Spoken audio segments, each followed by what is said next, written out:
Hello! Hi!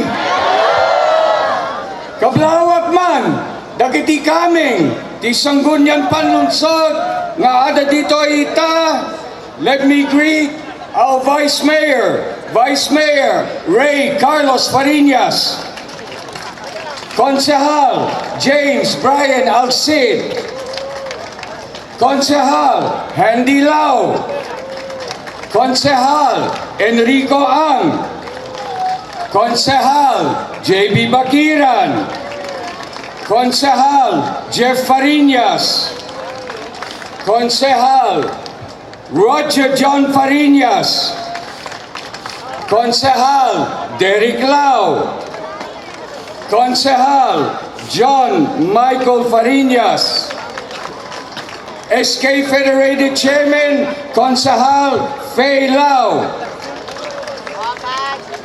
ABC Chairman and Konsehal Mikey Fariñas.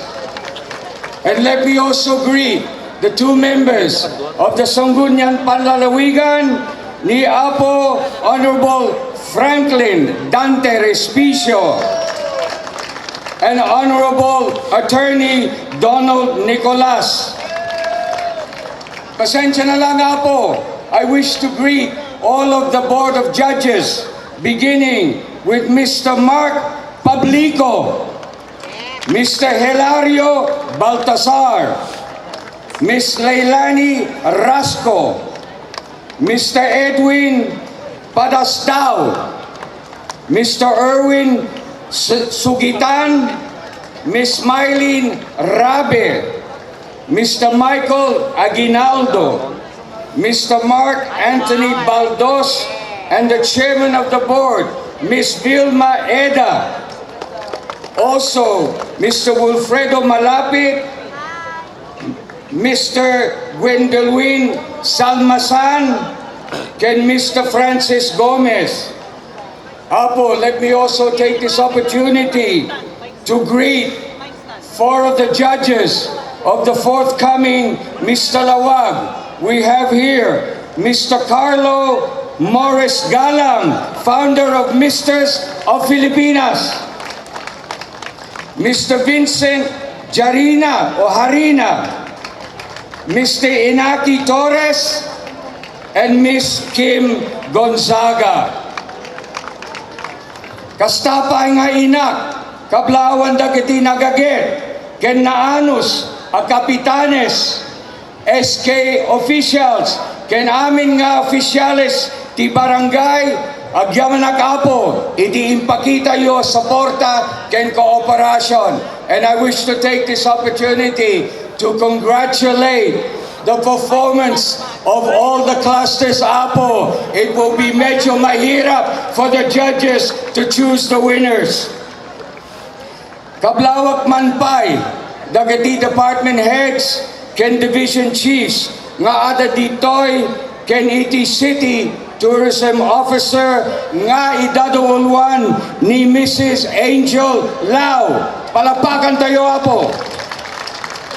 Ibang pangrunak man pay, ang kablawan dagiti amin, a performers tayo, ita arabii, iti adu arigat, ken sakripisyo yo. Da kayo ti ng tedranyag, kadaytoy second Na-Laoag Street Dance Competition. And of course, let me greet all the choreographers for doing such a wonderful job in bringing out the best in the performance of the different clustered barangays. Kastapay, dagiti parents, iti panagpalabos, kadigiti anakyo, ken kada kayo amin apo, nga ada ditoy, tapno umay, agbuya, agyaman akapo. Now, while it is true that the street dance pageantry has always been a part of our fiesta in the past, it was done in broad daylight. During my first Pamililawin Festival as your Amati Siudad in 2020, I wanted to add a twist. I wanted to change things, and this is why we now have the Na-Laoag Street Dance at night, Apo, so that we can highlight the brightness of our beloved city. And now, Apo, after 2 years, because of the pandemic, we are once again here to witness the grand display of our talents, artistry, and creativity. Pasingkadan, ti kinaranyag, ti Siudad tayo, Na-Laoag, to all of our kailian, stay safe, God bless, Diyos unay tiyak ni Apo. Once again, ladies and gentlemen, the Honorable Mayor of the City of Na-Laoag, Honorable Michael Marcos Keon.